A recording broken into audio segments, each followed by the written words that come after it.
I wasn't prepared for what I walked into that morning. I thought mediation would be hard, cold, awkward, intense, but at least civil.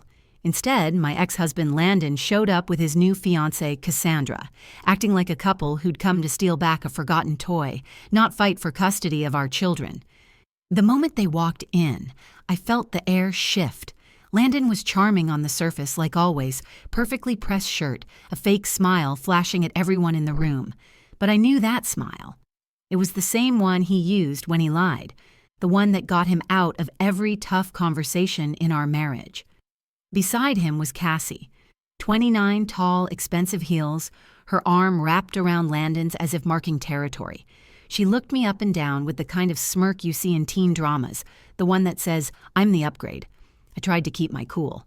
I adjusted the sleeve of my worn-out cardigan, feeling the weight of everything I'd been carrying, balancing work and motherhood, fighting through sleepless nights, budgeting down to the dollar, praying my kids wouldn't notice how scared I really was. And now, here I was, being silently judged by the woman who thought she could replace me. Before I could even sit down, Cassie leaned toward the mediator, her tone soft but sharp. "We just want what's best for the kids," she said. "A stable family, structure, consistency." My hands clenched under the table. A stable family, as if I hadn't spent every day since my divorce trying to build exactly that, alone. Then she added, almost sweetly, "Every child deserves a real home, not chaos." Landon's lawyer nodded, as if she'd just delivered some kind of universal truth. And Landon? He just kept smiling, eyes flicking between me and Cassie like we were part of some performance he'd been rehearsing. I swallowed hard. I could feel the heat rising behind my eyes, but anger held back the tears. "You don't know anything about our home," I said quietly but firmly, "or what I've sacrificed to keep them safe and happy." Cassie didn't even look at me. She flicked a speck of lint off her blazer. "It's not personal, Maddie. It's just about the kids. You've made your choices, and now we're making ours." Maddie. The way she said my name felt like an insult, like I was some stranger who had no right to be sitting there, fighting for the two people I'd created with my own body. That's when I noticed my daughter, Anna, sitting in the corner of the room. The mediator had allowed her to be present because she insisted on attending. She was only 7, but she sat with her back straight, her little fingers tapping nervously on her lap. I could see her eyes darting between the adults. She didn't fully understand the legal battle going on, but she understood one thing clearly. Something wasn't right. Seeing her there nearly broke me, and yet it strengthened me. Anna was the reason I'd left Landon. The reason I worked late nights and borrowed money from my parents. The reason I stayed gentle even on days I wanted to scream. She was my world. And in that moment, I realized I wasn't just fighting for custody. I was fighting for her trust in me, for her sense of safety. Landon turned to her in a rehearsed voice. "Hey, sweetie," he said. "Wouldn't you like to spend more time at Daddy's house? Cassie's even set up a reading nook for you." Anna blinked. She didn't smile. "Does Mommy get to come too?" she asked. Cassie and Landon exchanged a quick look. They weren't ready for that question. "No, honey," Landon finally said. "This is about where you and your brother are going to live." Anna looked back at me. Her eyes weren't questioning or afraid. They were something else, determined. And in that instant, something in me shifted. I wasn't shaking anymore. I wasn't silent. I was a mother who knew that even if I didn't have the fanciest house or the newest car, I had something more powerful, the truth. And a little girl who was learning to speak it too. The mediator called the session to order, and all I could think was, they have no idea what's coming. People like to say time heals all wounds. I used to believe that too. I thought that a year after leaving Landon, I'd finally be in a place where I could breathe, maybe even laugh again. But I learned something. Time doesn't heal the wound. What you do in that time does. And I spent my time building a life for my kids, and me from fragments of what used to be. My name is Madeline Harper. Everyone calls me Maddie. I'm 34, full-time single mom, part-time boutique cashier, and full-time emotional acrobat. My life isn't glamorous, not even close. Most mornings, I wake up with one alarm on my dusty nightstand and 2 hungry mouths waiting for me in the living room. Anna, my daughter, is 7 years old. She has the calmest eyes I've ever seen, soft, thoughtful brown eyes that seem too wise for her age. She clutches her sketchbook everywhere she goes, like it's a shield. She draws everything: flowers, houses, imaginary worlds where everyone smiles. And then there's Eli, my 4-year-old tornado of stuffed animals and cereal crumbs. He wakes up every day ready to hug the world, sticky fingers and all. A year ago, I made the hardest decision of my life.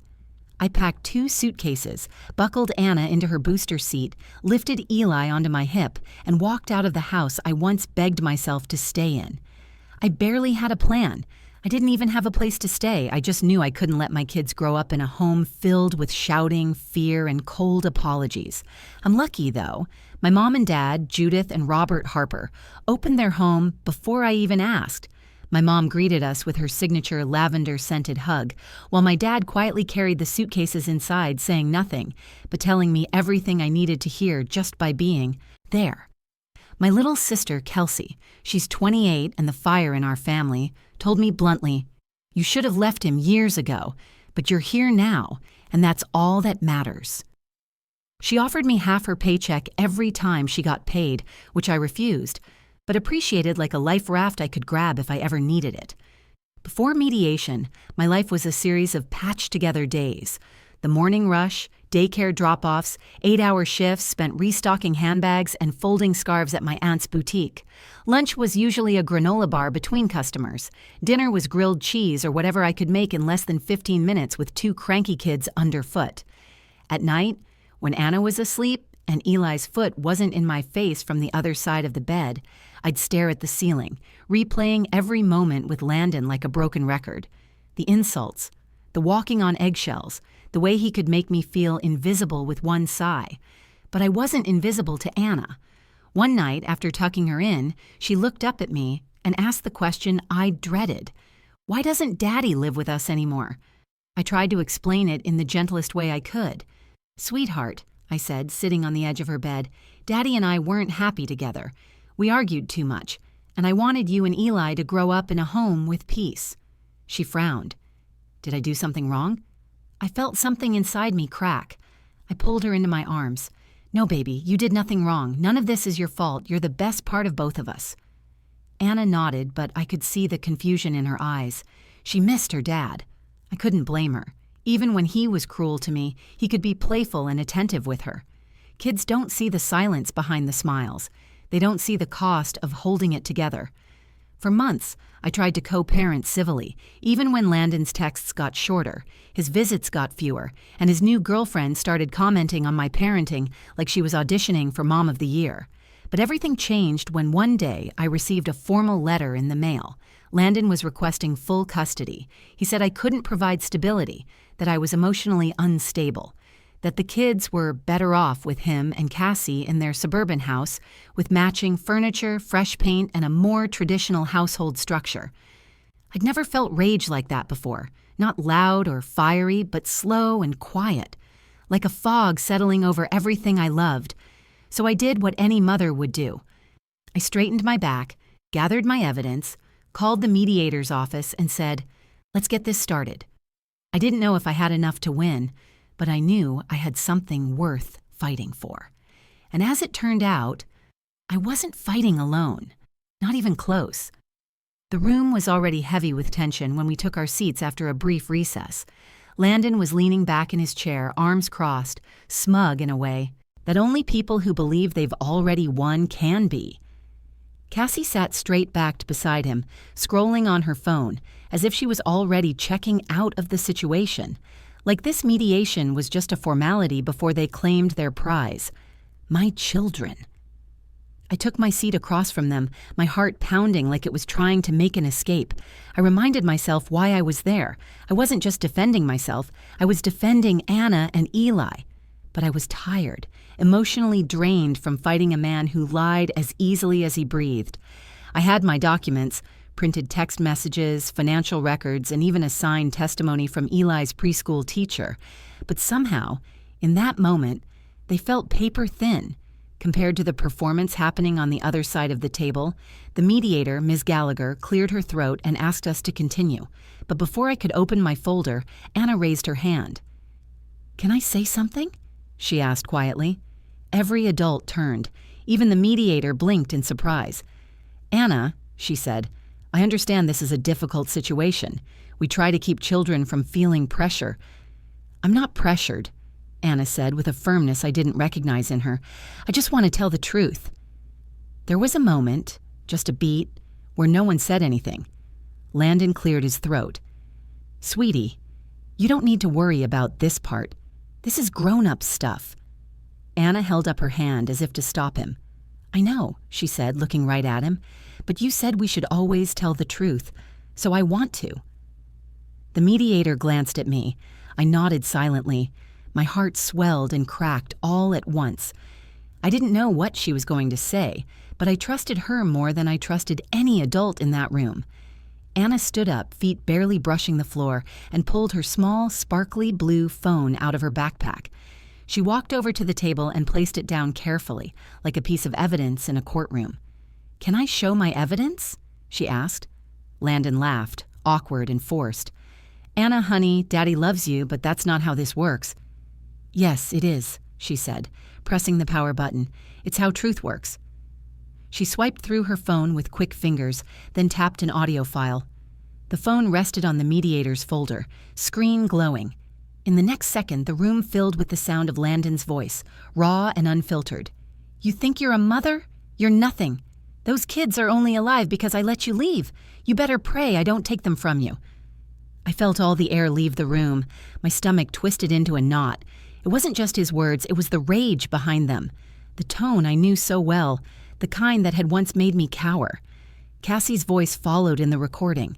"You get those kids, Landon. I want a fresh start. She's damaged goods." Cassie's head jerked up, eyes wide in horror. "Turn that off," she screeched, leaping from her chair. "She's a child. She doesn't even... This is illegal." But the mediator held up her hand. "Sit down, Ms. Lane." Cassie froze, mouth open, trembling with fury. I watched Landon's face drain of color. The charming mask he wore slipped off in seconds. His jaw clenched. His lawyer stared at him in disbelief. For the first time in months, I saw something in his eyes I hadn't seen before. Fear. Beside me, Anna stood silently, staring at her father. There was no anger in her face, just sadness. She had known. She had been listening. Kids always listen, even when we think they don't, especially then. The mediator paused the recording. "Mr. Brooks," she said slowly, "is this your voice?" Landon didn't answer. He didn't have to. I reached for Anna's hand and she squeezed mine. She didn't look at me, but I knew. She wasn't doing this for revenge. She was doing it to feel safe, to be heard. I realized then that this wasn't just a turning point in my custody battle. It was a turning point in my life as a mother. I had always tried to shield my kids from the harm I endured, but it turns out they saw more than I ever wanted them to. And when I couldn't speak up anymore, Anna found a way to do it herself, for both of us. The moment she pressed play, everything changed. The silence after the audio ended was deafening. It was the kind of silence that squeezed the air tighter and made even the walls feel like they were holding their breath. For a moment, no one moved. No one even blinked. The room was frozen between the echo of Landon's harsh voice and the reality of Anna's bravery. The mediator, Ms. Gallagher, was the first to find her voice. She leaned forward, hands clasped, eyes sharp. "Mr. Brooks," she said slowly, "is there anything you'd like to say in response to this recording?" Landon's lawyer, Mr. Samuels, cleared his throat. "My client, this is highly inappropriate. The child was exposed to private adult conversations." "Stop." Ms. Gallagher's voice held authority. "This isn't about legality at the moment. This is about context. We have evidence of emotional abuse and coercive behavior." She turned to look at me, then at Anna, who was still standing by her chair with her little phone face down on the table. "This changes things," Cassie erupted. "This is insane," she snapped. "She's a child. She doesn't understand what she heard. You people are taking everything out of context." She turned to Landon, her voice rising. "Say something." Landon rubbed his forehead, jaw tight, the muscle jumping near his temple. The mask was gone. His face was raw, tight, red. Whether it was rage or shame, I couldn't tell. He finally spoke, voice sharp and low. "That recording is private. It doesn't paint the full picture. Maddie has twisted everything. She's been poisoning the kids against me for months." I met his gaze. I didn't flinch. "You did that all by yourself," I replied quietly, my voice steady, and she recorded it because she didn't feel safe. Cassie scoffed and shot out of her chair, grabbing her bag in a huff. "I don't need to sit here and watch this circus. I'm not going to be part of some trauma parade." Her heels clicked sharply as she turned to leave, but she paused in the doorway, staring at Landon with disgust. "You really messed this up." And then she disappeared down the hallway, the heavy door slamming behind her. Landon looked shaken, abandoned in a moment when he'd assumed total support. And that was the irony. The man who always had backup suddenly had no one to speak for him. Not Cassie, not his lawyer, not even his own daughter, who stood in the center of it all, calm and resolute. The mediator stood. "Given this evidence," she said, standing with quiet authority, "I am recommending that custody remain with Ms. Harper. Furthermore, I am requesting a court-ordered psychological evaluation for Mr. Brooks and supervised visitation until further notice." Supervised visitation. The words felt like a rare kind of justice, one that finally put the safety of Anna and Eli first. Landon leaned forward, fists clenched, voice trembling with anger. "This isn't over. You can't keep my kids from me." I stood too, feeling a strength rising in me that hadn't been there for a long time. "I'm not keeping your kids from you. I'm keeping them safe." Landon looked at Anna then, not as a father, but as a man exposed. And she looked back at him, not with hatred, but with something far more powerful, clarity. She saw him for who he was, a man who raised his voice but never raised himself. Anna walked toward me and slipped her hand in mine. I felt her fingers warm against my palm, trembling just a little. I bent down to her height. "You were very brave," I whispered. She nodded. "I just wanted to tell the truth." Behind us, Eli, who'd been coloring quietly in the corner the whole time, looked up and smiled, unaware of the storm that had just passed. That innocence steadied me. I wanted the world for both of them, and now, for the first time, I felt like I might actually be able to give it to them. Ms. Gallagher finished the paperwork. Landon gathered his things in silence. He didn't look at me again. Didn't look at Anna. Maybe he couldn't. I walked out of that mediation room hand in hand with my daughter. The weight I'd been carrying, fear, self-doubt, anger, finally began to loosen, not because I had won a battle, but because I had been reminded of something essential. When you live in fear long enough, even a child learns to search for the truth. But when they find it, everything changes. Everything. I walked out of the mediation building that day with the kind of quiet victory that can't be celebrated with streamers or champagne. It was the kind you feel in your bones, in the moment you exhale for the first time in what feels like years and realize your lungs still work. The sky was overcast, but the air felt different, lighter, safer. And as I looked down at Anna, whose tiny hand was still wrapped around mine, I realized that it wasn't just our situation that had changed. We had changed. What happened in that room didn't just win me physical custody of my children, it reclaimed a piece of my identity. For so long, I had been surviving, showing up to work, counting pennies, checking the locks twice every night, waking up exhausted but still trying to be everything my children needed. I thought survival was strength. I thought being quiet, being steady, being fine was enough. But sometimes strength doesn't look like endurance. Sometimes it looks like a 7-year-old girl hitting play on the truth in a room full of adults who thought they had already figured out the ending. That night, after dinner and warm baths and 2 extra bedtime stories, I sat on the edge of Anna's bed. The room was dim, lit by her pink unicorn nightlight. She curled under the covers, holding her favorite stuffed fox, the one she'd had since she was 2. I brushed a strand of hair from her forehead. "You okay?" I asked. Anna shrugged. "I'm okay. I just didn't like hearing Dad yell like that again." I nodded. "You were very brave today. You didn't have to do that." She looked up at me with those calm, wise eyes. But I wanted to. I wanted them to believe you. I wanted us to be home. Her words shook me more than any courtroom revelation ever could. I had spent months trying to protect her, from the yelling, the tension, the ache I carried in my chest. But she had been protecting me too, in her own quiet way. After tucking her in, I headed to the living room where Eli was sprawled out on the couch asleep, one sock off, his little hand still clutching a toy truck. I tucked a blanket over him and kissed the top of his head. He didn't even stir. My parents were sitting at the kitchen table, waiting for me like they had been every night since I moved back in. My mom had a cup of tea ready. My dad slid a small Tupperware of oatmeal cookies across the table like a peace offering. "You did good today," he said simply. I smiled faintly, sinking into the chair. "I did," I whispered, "but Anna did better." My mom reached across, placed her hand on top of mine. "She learned that from you." I'd spent so long thinking I was failing at everything: money, marriage, self-care, motherhood. But then I saw my daughter stand up, not just for herself, but for us. And I realized something. I hadn't been failing. I had been fighting. I was breaking cycles. I was teaching by example.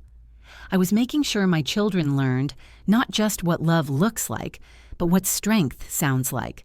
The legal stuff didn't magically end that day. There were follow-up hearings, paperwork, arrangements, but Landon didn't fight for full custody again. Maybe he was embarrassed. Maybe he realized his mask had fallen in a room that mattered. Maybe Cassie leaving shook him more than he let on. I stopped trying to figure out his motives. I stopped replaying his insults in my head like background music. For once, I let the silence fill the space instead. We started therapy, me, Anna, and Eli. We read books about feelings. Anna went back to drawing landscapes and kids with capes. Eli learned how to pour cereal without spilling half the box. I went back to work with a little more confidence, a little more laughter in my voice. I started saving for a tiny apartment of our own. And I learned something I want to say to anyone who's ever felt small, unheard, or broken by someone they once trusted. You are not powerless because you're quiet. You are not weak because you walk away. And you are not alone, even when it feels like the world is stacked against you. Sometimes the strongest voice in the room comes from the smallest person. And sometimes the truth doesn't roar, it whispers. But if you listen, it can change everything. I once thought the hardest part of my story was leaving, but the real victory? It came the day my daughter reminded me that we don't survive by staying silent. We survive by believing that we are worth being heard. Thank you for listening to my story. If it moved you, if it made you think of someone you care about, or even if it just made you feel understood, please don't let it end here. Stories like this aren't just meant to be told, they're meant to be shared. Drop a comment below and let me know what part hit home for you. Leave a like if you believe every parent fighting for their child's safety deserves to be heard. Share this video with anyone who might need to hear it today. Maybe a friend, a sister, a coworker. You never know who's silently struggling. And don't forget to subscribe to the channel so you don't miss more true stories about resilience, justice, and finding your voice in the hardest moments. We're building a community here. One voice, one story, one truth at a time. Thanks for being part of it.